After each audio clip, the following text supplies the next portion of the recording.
Vous êtes-vous déjà rendu compte que tout ce que vous appelez évolution spirituelle pourrait n'être qu'une illusion de votre propre ego? Chaque mantra répété, chaque lecture, chaque pratique que vous croyez vous élever peut, en réalité, vous maintenir prisonnier dans une prison invisible que vous avez vous-même construite. Dans cette vidéo, vous allez découvrir avec une honnêteté brutale comment l'ego se déguise en progrès, quelles sont les subtilités qui vous empêchent de vraiment vous éveiller et comment briser le cycle qui maintient votre âme stagnante. Restez jusqu'à la fin, car chaque insight que vous recevrez ici est une balle d'argent pour dissoudre les couches du faux moi et accéder à un niveau de présence et de liberté que vous n'avez jamais osé imaginer. Rien ne sera plus jamais comme avant, après que vous aurez compris cela. Vous croyez évoluer spirituellement, que chaque mantra, chaque prière, chaque livre lu vous rapproche de la vérité.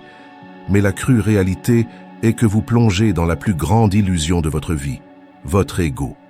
Oui, ce faux maître qui murmure sécurité, importance, conquête et illusion. Il se déguise en spiritualité, vous fait croire que vous êtes illuminé simplement en apparaissant sur des photos de méditation ou en citant de belles phrases de Rumi. Mais au fond, votre âme est anesthésiée. Et aujourd'hui, ici, je vais arracher cette illusion de vous avec la précision d'une lame. Car l'ignorer, c'est continuer à tomber dans le même piège que tous ceux qui vous entourent. Écrivez dans les commentaires maintenant « Je ne tombe plus dans mon ego » et sentez la vibration changer. Devenir membre de la chaîne maintenant, c'est vous mettre sur un chemin de transformation réelle, car le contenu que je vais partager ici n'est pas pour les curieux. Il est pour ceux qui sont prêts à mourir à eux-mêmes et renaître. Vous devez comprendre que l'ego est maître dans l'art du camouflage. Il se cache derrière ce que vous considérez comme évolution. Livres, cours, retraite, certificats. Rumi nous avertit à travers le soufisme. Tant que vous regardez à l'extérieur, vous ne verrez rien. Tant que vous regardez à l'intérieur, tout se révèle. Le piège est de regarder à l'extérieur et de se convaincre du progrès. La véritable pratique commence quand vous ressentez le manque, quand vous réalisez que chaque réussite extérieure ne comble pas le vide intérieur. Ce vide, cette agitation, est l'appel de l'âme. Chaque fois que vous l'ignorez, vous renforcez l'ego, ce voleur de vérité. Rumi dit « La blessure est l'endroit par où la lumière entre. La blessure est votre conscience de l'ego.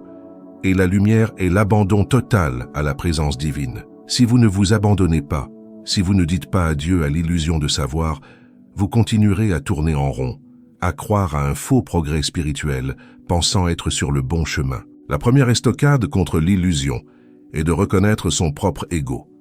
Pas seulement avec des mots, mais en le ressentant, comme si vous observiez un feu intérieur qu'il faut contenir. Chaque jugement, chaque orgueil spirituel, chaque sentiment d'être spécial est une chaîne qui vous maintient prisonnier.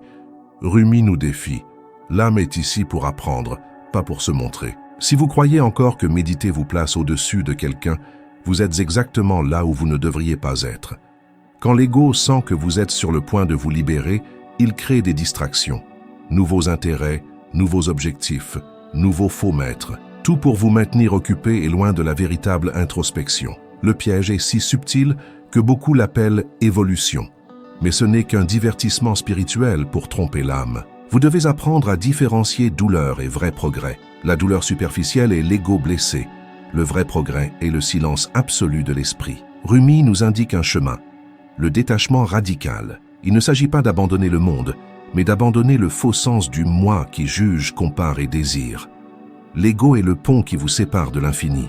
Chaque petite victoire remise à l'ego le rend plus grand, plus convaincant, plus séduisant. Et à chaque pas d'abandon, vous ressentez la peur, car l'identité construite pendant des années commence à se dissoudre. Cette peur est la preuve que vous êtes sur la bonne voie. Vous devez commencer à observer vos pensées comme des nuages passagers. Les soufis enseignent que l'esprit est comme un cheval sauvage. Si vous essayez de le contrôler par la force, il vous renverse. Si vous l'observez avec attention consciente, il devient votre allié. Chaque critique interne, chaque jugement, chaque comparaison est la voix de l'ego essayant de voler votre essence. Rumi nous rappelle, ne soyez pas satisfait des histoires, aussi belles soient-elles, de ce qui est arrivé aux autres. Dépliez votre propre cœur. Le deuxième coup à l'ego est de reconnaître que votre spiritualité ne vous appartient pas. Tout ce que vous pensez savoir, tout ce que vous croyez contrôler, ne sont que des reflets d'expériences externes, d'impressions et d'enseignements absorbés. La véritable évolution n'a pas de titre, pas de certificat, pas de disciple. Elle est viscérale, silencieuse et invisible pour les yeux ordinaires. Si vous ne sentez pas cet avancement en vous, vous ne faites que collectionner des fantômes. Maintenant, écoutez attentivement. Chaque fois que vous vous vantez de votre évolution spirituelle, vous donnez de l'oxygène à l'ego. Chaque commentaire de sagesse dans un groupe spirituel, chaque like d'approbation, chaque mot sage prononcé avec fierté est une brique dans la prison du faux moi. Rumi enseigne, laissez votre cœur devenir un océan. La sagesse ne s'exhibe pas, elle coule. L'océan du cœur ne se soucie pas de reconnaissance, il existe simplement et transforme. Le troisième point est la pratique radicale de l'auto-honnêteté. Regardez vos motivations et demandez-vous, pourquoi fais-je cela? Pourquoi je médite? Pourquoi je prie? Pourquoi j'étudie le soufisme? Si la réponse implique approbation, statut, contrôle ou sécurité, vous êtes trompé. Le véritable abandon se produit quand il ne reste rien à protéger, quand l'esprit ne crée plus de récit, quand l'ego se tait enfin. Et voici la vérité que personne ne veut entendre. La spiritualité sans ego n'est pas confort, c'est confrontation. C'est douloureux car cela révèle que tout ce que vous considériez comme évolution était un mensonge. Mais c'est aussi libérateur, car l'ego disparaît et vous voyez la vie dans sa forme la plus pure. Rumi appelle cela la mort de l'ego, non pas la mort physique, mais la mort du moi, fabriqué qui vous empêche de sentir le divin pulser en vous. Maintenant, pratiquez. Observez 1 heure de votre journée simplement comme spectateur de votre esprit. Sans jugement, sans interférence, observez seulement. Chaque pensée d'orgueil, chaque désir de paraître meilleur, chaque impulsion de contrôle est une manifestation de l'ego. Observez simplement. Ne tentez rien de changer. C'est le moment où le voile commence à se déchirer et où la véritable évolution spirituelle apparaît. N'ayez pas peur de vous perdre. Dans le soufisme, se perdre est le seul moyen de se trouver. L'ego crée de fausses cartes, de fausses orientations et vous promet que vous arrivez quelque part. La réalité est qu'il n'y a pas de destination finale. Ce qui existe, c'est la présence absolue, la conscience pure, l'abandon total. Chaque fois que vous vous accrochez à la sensation de progrès, vous vous éloignez du chemin. Le 4e coup est l'action. Ce n'est pas juste méditer, lire ou contempler. C'est agir avec pleine conscience, où chaque geste, chaque mot, chaque respiration est un exercice d'abandon. Rumi enseigne, quand vous devenez rien, tout devient vous. La vie, vue sans ego, se transforme en pratique spirituelle continue, invisible, inévitable. Vous devez sentir votre corps, votre cœur, votre respiration comme des instruments sacrés. Chaque émotion est une porte, chaque pensée est une clé. Mais la clé ne fonctionne que si vous n'avez pas l'intention de manipuler ou de contrôler, si vous ne recherchez ni récompense, ni approbation, ni progrès illusoire. C'est la blessure qu'il faut ressentir pour guérir. Il n'y a pas de raccourci. Aucun maître externe, aucun livre, aucune technique ne peut vous libérer de l'ego si vous n'êtes pas prêt à mourir à lui chaque jour. Rumi dit, « Celui qui n'est pas en lui-même ne trouvera Dieu nulle part. » Chaque fois que vous cherchez à l'extérieur, vous renforcez l'illusion. Chaque fois que vous regardez à l'intérieur, ressentez, observez, abandonnez. Vous vous rapprochez de l'infini. Le 5e point est de reconnaître que le temps que vous avez passé à croire en une fausse évolution était nécessaire. Non comme punition, mais comme préparation. Sans connaître l'ego, sans sentir l'illusion, vous ne sauriez pas comment identifier la vérité. Rumi enseigne que chaque erreur, chaque illusion, chaque détour est une opportunité d'illumination. Mais seulement si vous êtes assez éveillé pour voir, ressentir et réagir. Le 6e coup est l'abandon émotionnel. Chaque émotion réprimée, chaque colère, chaque peur, chaque désir est une corde qui maintient l'ego en vie. Le soufisme n'enseigne pas à nier les émotions. Il enseigne à les traverser, à sentir leur noyau, à les dissoudre. Quand vous les laissez couler sans résistance, l'ego perd son énergie.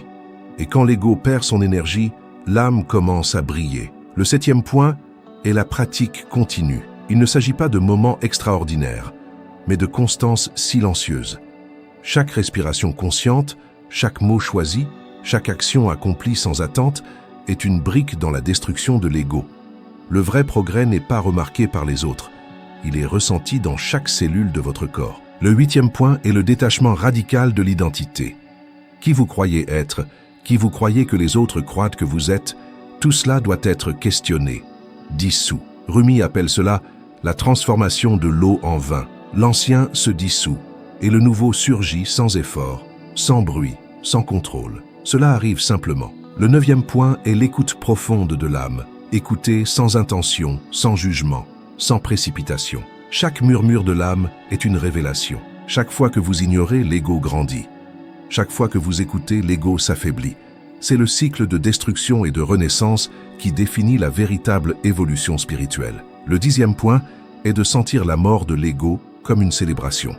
Chaque fragment d'orgueil, chaque pensée de séparation, chaque illusion sur qui vous êtes doit être livrée. Rumi dit « Meurs avant de mourir, et tu ne mourras pas quand tu mourras ». La mort de l'ego est la porte d'entrée vers l'immortalité spirituelle, vers la liberté que vous avez toujours recherchée, mais que vous n'avez jamais pu saisir tant que vous vous accrochiez au faux moi. Vous croyez que l'évolution spirituelle consiste à accumuler des expériences, mais chaque expérience sans conscience profonde n'est que de la poussière dans le vent. Le soufisme enseigne que l'ego se pare de mouvement, d'activité, d'apparence de croissance, et vous, sans vous en rendre compte, dansez au rythme de sa musique. Chaque pratique mécanique répétée sans présence, chaque mot prononcé sans attention, nourrit directement l'ego, renforçant l'illusion du progrès. La véritable évolution ne se mesure pas à ce que vous faites, mais à combien vous vous dissolvez dans l'instant, à combien l'âme respire librement sans l'interférence du faux moi. Imaginez que chaque sentiment de fierté spirituelle soit comme des sables mouvants. Plus vous essayez de contrôler ou de montrer, plus vous vous enfoncez. Rumi nous rappelle que le cœur ne se révèle que lorsque l'esprit silencieux cesse d'interférer. Et ce silence exige un courage brutal. Vous devez comprendre que l'ego se déguise en discipline, en effort, en engagement. Mais ce n'est qu'un piège pour vous sentir spécial. Chaque victoire perçue à l'extérieur est une tromperie. Chaque victoire invisible à l'intérieur de votre être est le vrai progrès. Mais peu ont les yeux pour la voir. L'ego adore la sagesse théorique, car le savoir intellectuel est sûr, il ne menace pas votre fausse identité. Il vous applaudit pour mémoriser des textes de Rumi, citer des soufis, enseigner sans vraiment expérimenter. Mais la sagesse sans expérience viscérale ne transforme rien, elle n'est qu'un masque. L'âme, au contraire, exige un affrontement direct avec l'obscurité intérieure, exige de briser les concepts, d'exiger une vulnérabilité radicale et de sentir chaque fragment du moi se dissoudre sans résistance. Quand vous méditez, s'il subsiste la moindre intention de récompense ou d'approbation, l'ego est présent. Il transforme le silence en scène, la respiration en spectacle. Rumi enseigne que la véritable pratique n'est pas faite pour être vue, remarquée ou confortable. Elle est faite pour tuer l'ego. Le moment où vous ressentez inconfort, agitation ou peur est la preuve que la dissolution a commencé, que la transformation est authentique. Le soufisme présente le concept de fana, l'extinction de l'ego. Beaucoup l'interprètent de manière poétique, mais en réalité, c'est viscéral. Le fana n'est pas d'abandonner le corps, ce n'est pas une fantaisie spirituelle. C'est sentir chaque couche d'identité se dissoudre, chaque croyance du « je suis » disparaître, et réaliser que le moi n'a jamais existé en dehors de l'illusion. C'est l'étape où vous touchez l'absolu sans filtre, sans intermédiaire, sans ego pour déformer la perception. Chaque fois que vous cherchez validation, même dans des communautés spirituelles, vous nourrissez le plus grand piège. L'approbation des autres est l'antidote de l'ego. Plus vous en dépendez, plus il grandit. Rumi avertit que le vrai chemin n'a pas besoin de spectateurs. Il nécessite un abandon silencieux. La pratique invisible est la seule qui produise des résultats tangibles dans l'âme, car l'ego ne peut pas capturer ce qu'il ne voit pas. L'ego se cache même dans la compassion. Quand vous aidez en espérant reconnaissance, vous manipulez l'énergie. Vous nourrissez votre importance. La véritable compassion est anonyme, sans enregistrement. Invisible même pour vous-même. Chaque acte accompli sans intention est une lame qui tranche l'illusion de l'ego. Et c'est dans cette coupe que l'âme grandit, que la perception s'étend et que la conscience s'élève au-delà du connu. Rumi nous met également en garde contre la dépendance à se sentir avancé. Plus vous vous vantez de vos états spirituels, plus vous êtes prisonnier. Le soufisme enseigne que chaque étape n'est qu'un voile, et chaque voile doit être traversé avec humilité. Quand vous réalisez que rien de ce que vous ressentez, pensez ou croyez savoir n'est définitif, Vous commencez à toucher l'infini. Cette perception détruit toutes les fausses références et laisse place à l'éveil absolu. La pratique de la présence absolue est brutale. Observer chaque émotion, chaque pensée, chaque impulsion sans jugement est plus difficile que tout défi extérieur. L'ego résiste violemment car il vit de l'identification. Chaque fois que vous parvenez à observer sans réagir, sans affirmer « c'est moi », il perd de sa force. Cette observation n'est pas passive. C'est une guerre silencieuse, une bataille qui détermine si vous évoluez ou restez dans l'illusion de la spiritualité. Quand vous faites face à la souffrance, au rejet ou à la douleur, l'ego tente de vous protéger avec des justifications, des rationalisations, des échappatoires. Le soufisme enseigne que la douleur est un portail. Ne la niez pas, ne la surmontez pas mécaniquement, ne la transformez pas en histoire. Ressentez la douleur, embrassez l'inconfort, plongez dans la perception brute. C'est à ce moment que l'ego se dissout et que la vérité émerge nue, sans filtre, sans récit. L'ego se manifeste aussi dans la rationalisation spirituelle. Vous créez des histoires sur pourquoi vous avez évolué ou non, et ces histoires masquent l'inertie intérieure. Rumi nous rappelle que la vérité n'a pas de récit. La vérité se sent, s'expérimente, se respire. Plus vous essayez de comprendre avec l'esprit, plus vous vous éloignez de l'expérience authentique. Le savoir intellectuel est un tremplin. La pratique viscérale est le seul pont vers le divin. Il n'y a aucun confort dans l'éveil.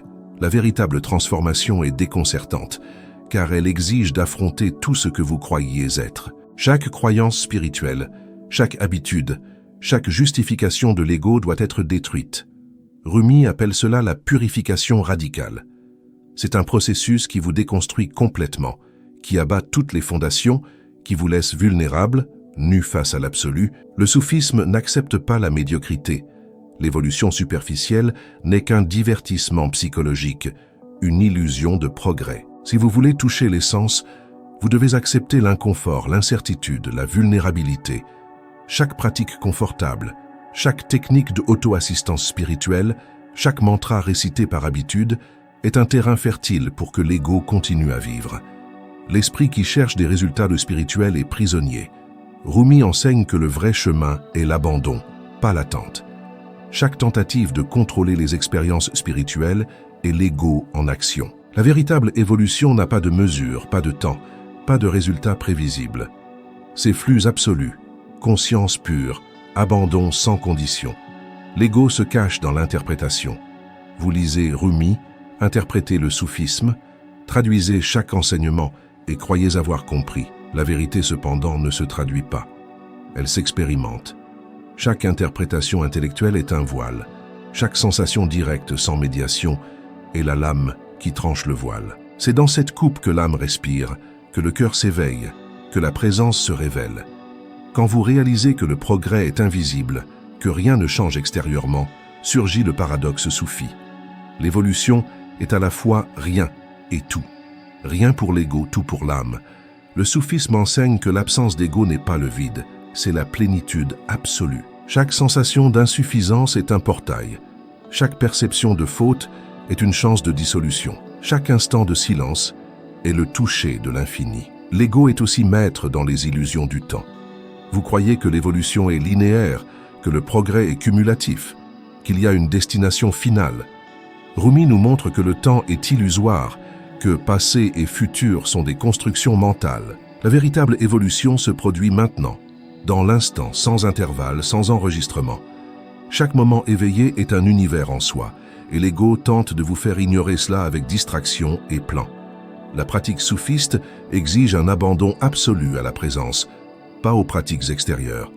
Chaque rituel, chaque technique, chaque lecture doit être un véhicule, pas une destination. Si vous vous accrochez au véhicule, l'ego se renforce. Si vous permettez qu'il transporte simplement la conscience, vous vous rapprochez de la dissolution finale du moi.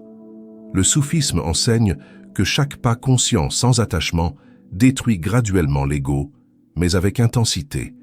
La résistance intérieure est signe de progrès. Chaque pensée de fuite, chaque justification, chaque impulsion d'autoprotection est la dernière défense de l'ego. Quand vous parvenez à simplement ressentir, observer et permettre sans intervenir, chaque cellule de votre corps s'aligne avec la vérité et la présence divine se manifeste silencieusement et absolument. L'ego se manifeste également dans la comparaison spirituelle. Vous regardez les autres, mesurez l'évolution, jugez le progrès, créez une compétition. Rumi enseigne que chaque âme est un univers unique et la comparaison est un poison qui renforce l'illusion. Chaque fois que vous abandonnez la comparaison, chaque fois que vous sentez votre propre rythme, votre propre chemin, vous dissolvez les chaînes de l'ego et ouvrez l'espace pour que l'âme brille sans interférence. Chaque insight, chaque perception directe, chaque instant de conscience pure est un coup porté à l'ego. Mais le soufisme enseigne que cela n'est pas suffisant. L'abandon doit être continu, implacable et sans pause. Chaque moment, chaque respiration, chaque émotion est une opportunité de dissoudre le faux moi. Et chaque résistance perçue est la preuve que vous êtes sur le chemin. L'ego se camoufle en motivation spirituelle. Vous croyez que étudier, répéter des mantras, suivre des routines, c'est de la croissance. Mais chaque action sans présence, sans véritable engagement, n'est qu'une illusion de mouvement. Le soufisme enseigne que la compréhension intellectuelle est un voile. La pratique réelle exige de sentir, expérimenter, traverser chaque couche de l'esprit et de l'émotion. L'illumination ne s'explique pas, elle se touche. Chaque instant de perception directe, sans filtre, est destruction de l'ego. La présence absolue est arme et refuge. Chaque instant où vous observez sans jugement, sans contrôle, sans attachement, tranche l'illusion. Le soufisme enseigne que chaque respiration consciente est révolution silencieuse. Chaque moment de perception brute est dissolution invisible du moi. Vous comprenez que la véritable évolution ne dépend pas de l'effort, mais de l'abandon. L'ego tente de contrôler même le silence. Chaque tentative de maintenir la paix intérieure pour se sentir avancé, chaque effort pour se prouver spirituellement, est un piège. Le soufisme enseigne que la véritable présence n'est pas contrôlée, manipulée, planifiée. Elle se produit simplement lorsque le moi se dissout. Quand vous faites face à frustration, peur, colère ou doute, l'ego réagit par défense, rationalisation, fuite. Rumi enseigne que ces émotions sont signes de proximité avec l'absolu. Chaque résistance perçue est une opportunité de dissolution. Ressentir sans interférence, sans attachement, sans identification, est un portail vers la véritable évolution. L'ego se cache même dans l'introspection. Vous regardez à l'intérieur, mais avec attente, jugement, désir de progrès. Le soufisme enseigne que l'introspection sans attente est la lame qui coupe le moi. Chaque perception directe, sans narration, sans comparaison, est dissolution silencieuse de l'ego. La véritable évolution ne se voit pas, ne se mesure pas, ne s'explique pas. Rumi nous rappelle que celui qui cherche à voir l'effet observe le reflet de l'ego, pas de l'âme. Chaque instant vécu en présence absolue est un progrès invisible. Chaque moment d'abandon radical est destruction silencieuse du faux moi. L'ego se manifeste comme attachement aux états spirituels. Vous croyez qu'éprouver quelque chose de profond est un progrès. Mais Rumi enseigne que l'attachement est prison. Chaque expérience, chaque état, chaque insight doit être traversé et abandonné. C'est ainsi que l'âme respire, que l'ego s'affaiblit et que le véritable éveil se manifeste. Le soufisme exige un courage brutal. Affronter chaque couche d'illusion, chaque narration de contrôle, chaque défense de l'ego, chaque perception directe de l'impermanence, du vide du moi, est un coup chirurgical qui ouvre l'espace à la présence absolue. Il n'y a pas de confort, pas de résultat immédiat, pas de reconnaissance. Il n'y a que l'abandon et la dissolution. L'ego se manifeste comme narration de « j'ai évolué ». Chaque histoire mentale que vous créez sur votre pratique est un masque. Le soufisme enseigne que la vérité ne se raconte pas, elle se sent. Chaque instant de silence absolu, de perception directe, d'abandon est destruction invisible du moi. Chaque moment d'abandon est progrès réel, même si personne ne le voit. L'ego se cache dans le temps. Vous croyez que l'évolution est linéaire, cumulative, chronologique. Rumi enseigne que l'instant est tout, la présence absolue est maintenant. Chaque respiration consciente, chaque perception directe, chaque abandon silencieux est dissolution de l'ego et expansion de l'âme. Le soufisme enseigne que le plus grand piège de l'ego est de se déguiser en évolution. Chaque pas que vous croyez être progrès est un test d'abandon. Chaque résistance est une invitation à la dissolution. Chaque instant de présence absolue est destruction invisible du moi et renaissance silencieuse de l'âme. La transformation ne crie pas, elle murmure. Rumi enseigne que chaque renoncement, chaque abandon, chaque instant de silence absolu est de l'or pur que l'ego ne peut toucher. À chaque moment où vous lâchez le contrôle, l'ego se dissout et l'essence divine se révèle dans des nuances subtiles, mais indéniables. C'est à cet endroit que le cœur comprend qu'il n'y a pas de fin, que chaque perception, chaque expérience n'est qu'un pli du voile, un pas éternel dans la danse de l'âme. Vous ressentez la liberté d'une présence qui n'a pas besoin de se prouver, qui est simplement, et cela suffit. Chaque instant éveillé est un portail, chaque perception directe est une lame qui tranche l'ego, chaque geste invisible de compassion et de don est une graine qui fleurit dans l'âme. Rumi murmure que la véritable évolution est invisible aux yeux ordinaires, mais tangible pour ceux qui ressentent. La danse continue, sans interruption, sans destination finale, sans nécessité de registre. L'âme comprend que chaque portail n'est qu'un autre portail, et que le voyage est circulaire, infini, continu. Devenez membre de la chaîne, car en faisant partie, vous accédez à des enseignements exclusifs, des pratiques soufis profondes et des connexions vibratoires qui transforment votre âme, vous élevant au-delà des pièges de l'ego et ouvrant des portes invisibles vers la présence divine. L'aimer danse en silence, et parfois, il vous trouve dans des vidéos comme celle-ci.